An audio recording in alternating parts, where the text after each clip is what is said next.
To move cursor and select text with keyboard using cursor control on Samsung Galaxy S24 Ultra, first you have to enable cursor control feature on your keyboard. To do so, swipe down the top of the screen and then tap setting icon. Scroll down the screen to find general management. Tap general management and then tap Samsung keyboard setting.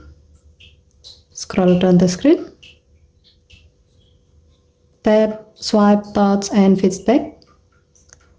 Tap keyboard swipe controls and then select cursor control. To use this feature, open an app where you can type with your keyboard, like when you are editing your note. With cursor control feature is on, you can move the cursor by sliding your finger across the keyboard like this.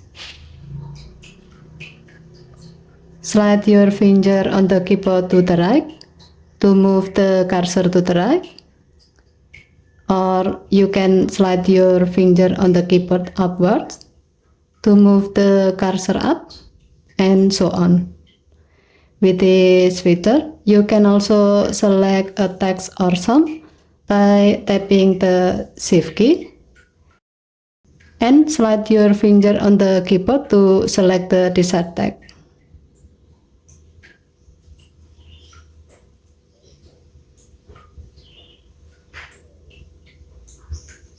Okay, thank you for watching. Please help to like and subscribe. Have a nice day.